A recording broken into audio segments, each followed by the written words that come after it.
ਸਤਿ ਸ਼੍ਰੀ ਅਕਾਲ ਜੀ, ਮੈਂ ਹਾਂ ਰਮਨੀਕ ਤੇ ਮੈਂ ਹਾਂ ਸਿਮਰਤਾ। ਜਿਵੇਂ ਕਿ ਤੁਸੀਂ ਸਾਰੇ ਹੀ ਜਾਣਦੇ ਹੋ ਕਿ ਸ਼ੁਰੂ ਤੋਂ ਹੀ ਲੈ ਕੇ ਅਸੀਂ ਕਿਸਾਨੀ ਸੰਘਰਸ਼ ਦੇ ਨਾਲ ਜੁੜੇ ਹੋਏ ਹਾਂ। ਆਪਣੇ ਗੀਤਾਂ ਦੇ ਜ਼ਰੀਏ ਅਸੀਂ ਹਮੇਸ਼ਾ ਹੀ ਆਪਣੇ ਮਨ ਦੇ ਭਾਵਾਂ ਨੂੰ ਗੀਤਾਂ ਦੇ ਜ਼ਰੀਏ ਤੁਹਾਡੇ ਸਾਹਮਣੇ ਪੇਸ਼ ਕੀਤਾ ਹੈ ਤੇ ਅੱਜ ਕੱਲ ਦੇ ਹਾਲਾਤਾਂ ਦੇ ਨੂੰ ਵੀ ਦੇਖਦੇ ਹੋਏ ਅਸੀਂ ਇੱਕ ਗੀਤ ਲਿਖਿਆ ਹੈ। ਸਾਡੇ ਗੀਤ ਦਾ ਨਾਮ ਹੈ ਲਹੂ ਸਾਡਾ ਤੇ ਉਹ ਅਸੀਂ ਤੁਹਾਡੇ ਸਾਹਮਣੇ ਪੇਸ਼ ਕਰਨ ਜਾ ਰਹੇ ਹਾਂ।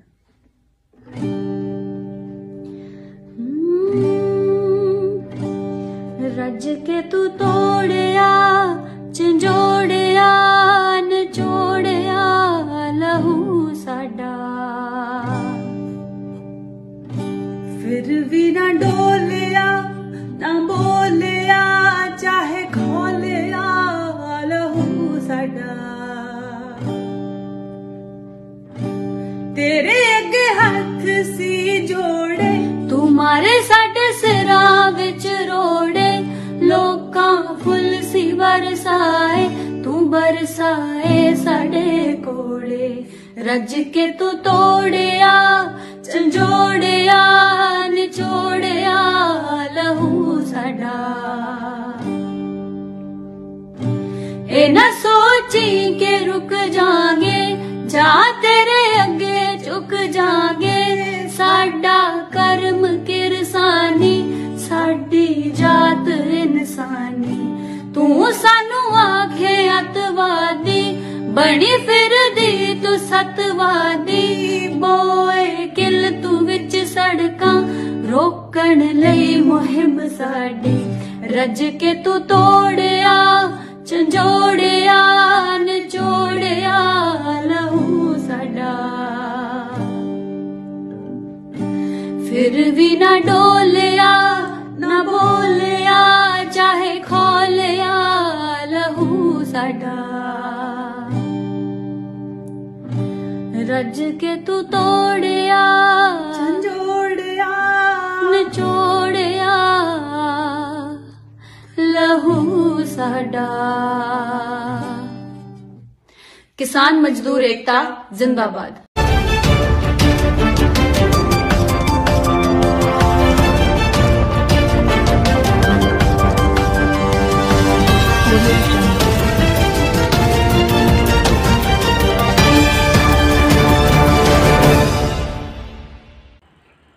नमस्कार इंडिया का नमस्कार करें स्वीकार।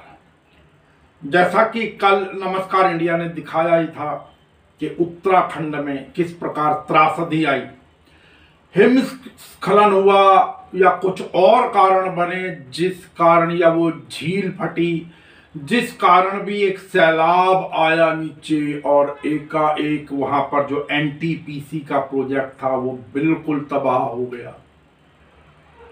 जो ऋषि गंगा पावर प्रोजेक्ट चल रहा था वो भी लगभग समाप्त हो गया और उसमें 200-250 के लगभग लोगों ने अपनी जानें गंवाई। उत्तर प्रदेश अकेले लखीमपुर खीरी से बताया जा रहा कि 60 के आसपास वहां से गए मजदूर भी अभी तक लापता हैं क्योंकि काम चल रहा था और वो काम करते हुए मजदूर और बाकी के लोग कहाँ तबाह हुए। इसी प्रकार एक गांव, वहां पर उस गांव के भी अनेकों लोग अभी तक लापता बताए जा रहे हैं, वहां भी नुकसान पहुंचा और जो आसपास घर बने थे। देखिए ये कहीं ना कहीं प्रकृति के अंधाधुंध दोहन का नतीजा तो है, इसमें कोई दो राय नहीं है। जिस जगह मतलब अनेकों प्रोजेक्ट्स को जिनको पहले रोक दिया गया था कि इन क्षेत्रों में ये प्रोजेक्ट, इस टाइप के प्रोजेक्ट नहीं लगने चाहिए, मैं बेझिझक कह सकता हूं कि संवेदनहीनता से जिस प्रकार वहां पर जो प्रोजेक्ट्स लगाए जा रहे हैं, जिस प्रकार डायनामाइट्स का प्रयोग होता है और कहा जाता है कि वहां के जो पहाड़ हैं, उस क्षेत्र का जो थोड़ा सा क्षेत्र है उसमें कुछ भुरभुरे टाइप पहाड़ हैं, कमजोर पहाड़ जिनको कहा जा सकता है सीधी सीधी भाषा के अंदर। लेकिन और उसके कारण यहाँ पर जो भी सैलाब आया उसमें नुकसान ज्यादा हुआ। हम ये लोग पहले नहीं कर पाए लेकिन अब घोषणा कर रहे हैं कि आगे से सैटेलाइट के जरिए नजर रखी जाया करेगी कि ऊपर कहीं कोई प्रकार की झील तो नहीं बन रही है, कोई बाधा तो नहीं आ रही है, कोई किसी कारण से नदी का या पानी के बहाव का मार्ग तो अवरुद्ध नहीं हो रहा है जो एक इकट्ठा होता चला जाए और इस प्रकार की प्राकृतिक आपदा आए।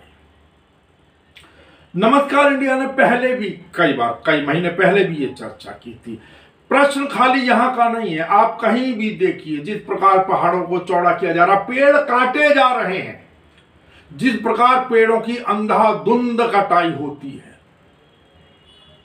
और लगाना तो फिर भूल जाइए जो कुछ भी होता। आप कई बार लोग चर्चा करते हैं, अनेकों बार चर्चा होती है कि जो गौमुख है वो पीछे चला गया है। अरे साहब, क्यों नहीं सरकार एक जगह पर आकर प्रतिबंधित करती कि इससे आगे कोई भी व्यक्ति नहीं जाएगा। आज जहां गौमुख है उससे 4-5 किलोमीटर पहले कम से कम रोक देना चाहिए। होता क्या है कि गौमुख आज जहां है वहां पर टूरिस्ट जाने लगता है, होटल आदि सब कुछ खुलने लगते हैं, गंद भी फैलने लगता है, वहां पर गैस भी जलेंगी, गर्मी होगी, हीट से फिर वो गौमुख और पीछे चला जाता है, लोग फिर और आगे पहुंच जाते हैं। सख्त कदम सरकार को उठाने ही पड़ेंगे और कहीं ना कहीं लोगों को अपनी इच्छाओं पर भी कुछ अंकुश लगाना पड़ेगा। बहुत आप ये बताइए, मुझे ध्यान है एक समय में कि जो हरिद्वार से और देहरादून की तरफ रास्ता, देखो कितने लाखों पेड़ कटे हैं सड़कों के चौड़ीकरण में, काटे हैं लेकिन लगाए क्या किसी ने। किसी समय देहरादून से ऋषिकेश का जो मार्ग था, जब आया करते थे, गाड़ी चलाने का भी आनंद था, जिस प्रकार हरियाली थी, पेड़ थे बड़े बड़े, आज कहां है? कुछ नहीं है। हरिद्वार में ही चले जाइए आप, ज्वालापुर से आगे को जैसे ही जाएंगे हरिद्वार में, पहले कितने बड़े बड़े, मैं कहता हूं 800, 900, 1000 साल पुराने पेड़ इस आधुनिकता की चकाचौंध के अंदर काट दिए गए। तो इसके लिए जिम्मेदार कोई दूसरा नहीं, हम ही हैं। बात यह है कि अब वहां पर जिस प्रकार अभी वो जो गाद आ रही है, जो मलबा आ रहा है वहां पर जोशीमठ के पास, अब ये बताया जा रहा है, जो वहां के लोग, जानकार लोग कह रहे हैं कि ये अभी एकाएक, हालांकि सब कुछ अब शांत है, लेकिन ऐसा नहीं है कि ये मलबा अभी एकाएक साफ हो जाएगा, सब कुछ हो जाएगा। जो रुक गया है, जम गया है, जब कभी बरसात आएंगी, बरसात आने के बाद तब धीरे धीरे धीरे धीरे ज्यादा बहेगा। अभी इस वाली पानी के बहाव में कम शायद बहे। कह रहे हैं कि पीछे ग्लेशियर भी तेजी से पिघल रहे हैं। ये तो शुक्र है कि अभी सर्दी का मौसम है, बर्फ गर्मियों के मुकाबले कुछ कम पिघलती है, पानी का बहाव कुछ कम होता। अब जगह जगह इंसान ने बांध दिया है नदियों के बहाव को। वो झील या जो डैम बनाए जाते हैं उनमें जो पानी एकत्रित होता है, जब कभी प्राकृतिक आपदा आती है या आएंगी, जब जब वो डैम टूटेंगे, उसके बाद आपको मालूम है टिहरी बांध के ऊपर किस प्रकार की प्रोजेक्ट या किस प्रकार की खबरें उस समय आती थी कि यदि ये बांध टूट गया, इसमें कोई दो राय नहीं कि जिस प्रकार उसको बनाया गया अत्यंत मजबूत, लेकिन बात यह है कि 200 साल में हो, 300 में हो, 500 में हो, यदि प्रकृति के आगे क्योंकि किसी की चलती नहीं है, ईश्वर ना करे जिस दिन वो जलजला आएगा। अगर कभी कहा जाता है कि अगर वो टिहरी बांध में कोई दिक्कत हो या टूटता है, ऐसा कहा जाता था कि 20 मिनट में पानी दिल्ली पहुंचता है। हम डराने की बात नहीं है, लेकिन जो वास्तविकता है, जिस प्रकार प्रकृति का दोहन, आप कहीं चले जाइए, सड़कों के चौड़ीकरण के नाम पे कितने लाखों पेड़ काट दिए गए हैं। मैं हजारों की गिनती नहीं कर रहा, लाखों पेड़ काट दिए गए हैं। लेकिन इंसान की तो बस वो है कि हवस तो कहीं पूरी होती नहीं है। आगे गर्मी का मौसम आएगा, आप खुद देखेंगे, पेड़ काटने के लिए जंगलों में आग लगवा दी जाती है। उसके बहाने जो वो होते हैं, अब आप उनको कुछ भी कह लीजिए, जो उन्होंने 2 नंबर में पेड़ काटने होते हैं, 10 पेड़ चले होते हैं, 20 पेड़ वैसे काट दिए जाते हैं, जो माफिया हुआ करते हैं। और क्योंकि मिली भगत नीचे से ऊपर तक बंदरबाट होती है, इसलिए कोई इनके ऊपर एक्शन लेता नहीं है। मुझे और आपको ही, बजाय हम किसी को दोषी ठहराएं, मैं और आप दोषी हैं। अपनी जिम्मेदारी हमें कहीं ना कहीं लेनी पड़ेगी। चलिए यहां से आगे बढ़ते हैं आंदोलन की तरफ, किसान आंदोलन, अन्नदाता आंदोलन। यद्यपि बात वही है, गैर राजनीतिक आंदोलन। स्टेट्स के अंदर जो कार्यक्रम हुए हैं पिछले 3-4 दिनों के अंदर, उसमें जरूर वहां पर जो भी किसान सभाओं ने या राजनीतिक दलों ने बुलाए हैं, जो पंचायतें, महापंचायतें या रैलियां जो कुछ भी की हैं, उनके अंदर जरूर वहां पर जो राजनेता है वो मंचों पर भी आए, सम्मिलित भी, और बल्कि कहूं कि उन्हीं के सहयोग से वो आंदोलन हुए। लेकिन ये फैक्ट है कि जो दिल्ली के 3 टीकरी बॉर्डर, सिंघू बॉर्डर और जो ये यहाँ वाला बॉर्डर है, गाजीपुर बॉर्डर, दिल्ली उत्तर प्रदेश बॉर्डर, वहां किसी राजनेता को मंच नहीं दिया गया, माइक नहीं दिया गया। यद्यपि आज आचार्य प्रमोद कृष्णम, कहा उनको कांग्रेस का ही नेता जाता है, लेकिन वो वहां गए और उनको समर्थन पत्र भी सौंपा राकेश टिकैत को, उनका स्वागत भी किया और पूरे संत समाज के लोग वहां पर गए हुए थे। लेकिन अब इससे आगे चलिए, आज का एक बड़ा अब फिर वही बात है, हो सकता है आने को लोगों को ये चीज कष्ट पहुंचे, लेकिन मैं बहुत स्पष्ट रूप से आज एक चर्चा करना चाहूंगा। जो भी प्रधानमंत्री जी ने आज भाषण दिया राज्यसभा के अंदर, मैं माफी के साथ कहना चाहूंगा कि मुझे, कम से कम मुझे तो वो एक प्रधानमंत्री का भाषण नहीं लगा, मंजे हुए राजनेता का तो भाषण लगा, इसमें कहीं कोई दो राय नहीं है। एक राजनीतिक दल के मुखिया का तो भाषण हो सकता है, लेकिन ज्यादातर हिस्से उसके प्रधानमंत्री की गरिमा के अनुरूप नहीं थे। जो सत्य है वो, हालांकि उन्होंने एक दो चीजें जरूर कही कि भाई जो सुझाव होते हैं, सुझाव आने चाहिए, अच्छे सुझाव भी होते हैं, सुधार हो सकते हैं और अच्छे सुझाव आए भी, और सभी सरकारों ने सुधार किए हैं अच्छे सुझावों को, ये तो उन्होंने कहा, इसमें कोई दो राय नहीं है। लेकिन मैं एक दो चीजों पर चर्चा करना चाहूंगा यहां पर। जैसा कि उन्होंने कहा कि एमएसपी थी, है और रहेगी। अब उनसे पहला प्रश्न ये किया जाए, प्रभु जी एमएसपी थी, है और रहेगी तो ठीक है, लेकिन कितने प्रदेशों में? और जो थी वहां प्राइवेट सेक्टर, प्राइवेट मंडियां तब तक सरकारी कानून की तरीके से सरकारी मंडियां बाजार में नहीं आ रही थी। आप एमएसपी थी, है और रहेगी के साथ साथ उस एमएसपी को प्राइवेट मंडियों पर भी तो लागू कराएं, इसके लिए कानून तो बनाए प्रधानमंत्री जी।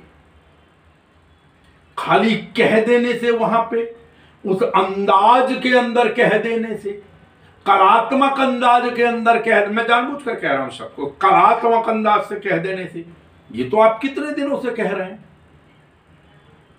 लेकिन बात इससे आगे एक और होती है। अब आप कह रहे हैं कि एमएसपी थी, है और रहेगी। आपने इल्जाम अब किन पर रहेगी? आपने तो किसानों के लिए ना जाने क्या क्या कह दिया उन्होंने। आपने यहां तक कह दिया कि एक नई जमात पैदा हुई है, आंदोलन जीवी। ठीक है जी, ऐसे लोगों को पहचानना होगा जो आंदोलन जीवी हैं। अब आप क्या कह रहे हैं?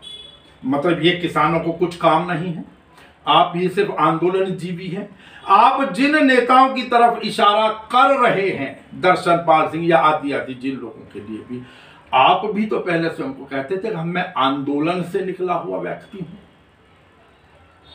आज आंदोलनकारी किसान क्या हमारे प्रधानमंत्री जी को दुश्मन नजर आने लगे हैं? बात ये बैठती है। आपने कहा एक नया एफडीआई आया है, मैं उन शब्दों को पढ़ना चाहूंगा, फॉरेन डिस्ट्रक्टिव आइडियोलॉजी। हमें इस देश को, इससे देश को बचाना होगा। पहले आता था एफडीआई, जिनको आपको मालूम है, फॉरेन डायरेक्ट इन्वेस्टमेंट। आज आप क्या कह रहे हैं? देश को बिगाड़ने वाली विचारधारा। अगर ये फॉरेन डिस्ट्रक्टिव आइडियोलॉजी वाले लोग हैं और उन्हीं के प्रतिनिधि, जो 40 प्रतिनिधि अनेकों बार विज्ञान भवन में या कहीं भी आपके बुलाए अनुसार जो बातचीत के लिए गए, तो आपने क्यों बात की उनसे? प्रश्न ये उठता, ये डिस्ट्रक्टिव आइडियोलॉजी वाले लोग हैं जितने मेरे आंदोलनकारी अन्नदाता किसान बैठे हुए हैं। एक और नया लांछन लगा रहे हैं, अरे इस बार सीधा सीधा राज्यसभा के अंदर से। आपके लोगों ने ना जाने क्या कहा, इन्हें आतंकवादी का AK-47 लेके बैठा हुआ दंगाई, माओवादी, ना जाने क्या क्या कहा। अब आप स्वयं सीधे सीधे इनको फॉरेन डिस्ट्रक्टिव आइडियोलॉजी वाले लोग नहीं जमा। बिल्कुल, बहुत ज्यादा पीड़ा हुई प्रधानमंत्री जी, कम से कम मुझे इसके ऊपर। और अगर ये इस प्रकार के लोग हैं तो इन्हें पकड़िए, इनके विरुद्ध कानूनी कार्रवाई कीजिए, इनको जेल के अंदर डालिए। क्यों बात करते हैं आप? इसका मतलब तो फॉरेन डिस्ट्रक्टिव आइडियोलॉजी से आपकी सरकार जो बात कर रही है उनके प्रतिनिधियों से, इसका मतलब उसके अंदर आपकी सरकार का, सत्ताधारी दल का भी रोल है। इसका मतलब आप भी डिस्ट्रक्टिव, इस देश को बर्बाद करने के अंदर मतलब ये सत्ताधारी दल लोग लगे हुए। इसका मतलब तो आप अगर उनसे बात कर रहे हैं तो इसका अर्थ क्या माना जाए? ये फिर हम इसीलिए कह रहे हैं कि वैसे तो ये किसी राजनीतिक दल के प्रतिनिधि या मुखिया की भी भाषा नहीं होनी चाहिए, लेकिन आप प्रधानमंत्री के रूप में, और वो भी सदन में, उच्च सदन के अंदर अगर इन शब्दों का प्रयोग करते हैं तो दुख का विषय है। मैं तो इससे ज्यादा और क्या कहूंगा अब इस समय आपके पास। आपने कहा कि हमने मनमोहन सिंह जी के विचारों को जो है, उनका वादा उनका था, मनमोहन सिंह जी का पूरा हमने किया। मनमोहन सिंह जी का वादा तो शायद ऐसा नहीं था कि राज्यों के कानूनों में या जो उनका अधिकार है या जो हमारा सिस्टम है उसमें केंद्र टांग अड़ाए, उसके अंदर जाए और वहां पर मतलब हम उस कानूनों को सेंटर बनाने लगे, उसमें प्राइवेट मंडियों को, पूंजीपतियों को लाने लगे और उनके ऊपर टैक्स ना लगाएं, उनको सारी चीजों से बरी रखें। बिल्कुल भी नहीं, मैं नहीं समझता। ठीक, लेकिन आपने जो भी कहा, अब आपने बोला कि किसान आंदोलन हो रहा है, पर क्यों हो रहा है यह किसी सांसद ने नहीं बताया। अब नमस्कार इंडिया यह प्रश्न करता है, प्रधानमंत्री जी अगर किसान आंदोलन हो रहा है, क्यों हो रहा है, ये किसी ने नहीं कहा। उनको छोड़िए, आंदोलन किसान कर रहे हैं, राजनेता नहीं कर रहे हैं, विपक्ष का कोई नेता आंदोलन नहीं कर रहा है। और जिनसे आपकी सरकार बात करती है तो किन से बात करती हो, क्यों बात करने जाते हो, फिर किस विषय पर सरकार बात करती है, अगर आपको यही नहीं पता कि आंदोलन क्यों हो रहा है। किसान आंदोलन हो रहा है, नेचुरल सी चीज है कि वो कहीं ना कहीं किसानी अर्थात खेती बाड़ी से संबंधित विषयों को लेकर ही होगा ना। वो एयर इंडिया को बेचने वाले विषय से तो नहीं होगा ना।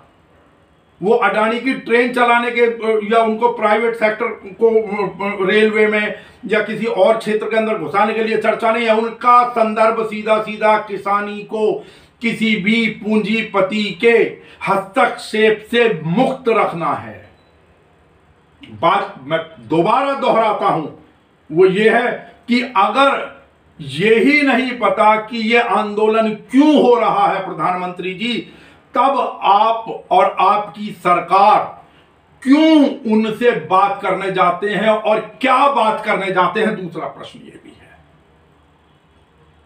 अब बताएं क्या कहें, क्या इन सबको एक मतलब सदन के अंदर और देश के प्रधानमंत्री अगर इन शब्दों का प्रयोग करें तो मुझे नहीं लगता कि इससे कोई गरिमा बढ़ी हो।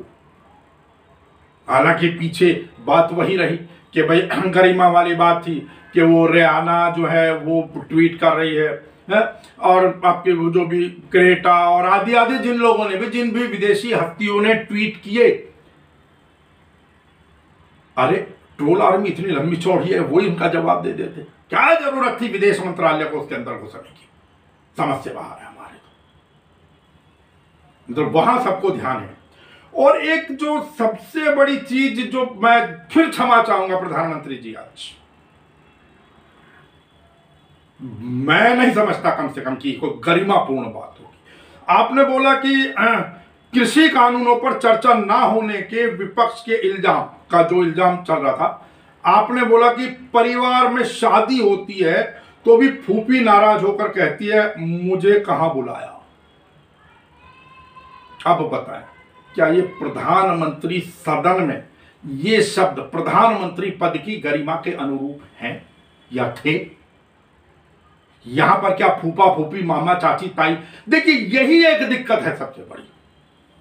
वहां पर अब से पहले भी रही, वाजपेयी साहब भी रहे, बाकी सब रहे, तो गरिमा एक बनी रहनी चाहिए थी। पहले भी याद एक बार राहुल गांधी वाले किसी मसले पे आप इस मिचर वो इस तरीके, ये चीजें प्रधानमंत्री पद और वो भी सदन के अंदर, ये नहीं समझता नमस्कार इंडिया कम से कम कि ये चीजें कोई गरिमापूर्ण है या उनके स्तर की चीजें। अब आप यहां पर फूफी रूठ जाती है, फलाना होता है, ढिकाना होता है, इसका मतलब कि किनको आप फूफी से किसकी तुलना कर रहे हैं? क्या सदन के अंदर ये शब्द शोभा देते थे प्रधानमंत्री के द्वारा? वो भी यद्यपि सदन में ऐसे शब्द किसी के द्वारा भी शोभा नहीं देते, लेकिन फिर भी एक ना एक फूफी जाति मुझे क्यों नहीं बुलाया। अरे भाई किसको नहीं बुलाया, किनकी तुलना आप फूफी से कर रहे हैं, किनकी तुलना आप फूफा से कर रहे हैं, फिर कल को फूफा की चर्चा भी हो जाएगी।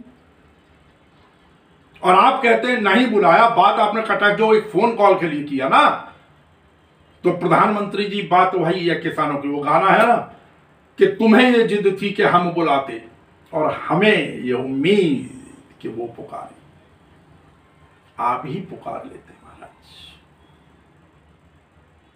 मेरे घर का दरवाजा कोई नहीं, मेरा घर चारों तरफ से खुला है, ना दस्तक जरूरी ना आवाज देना है?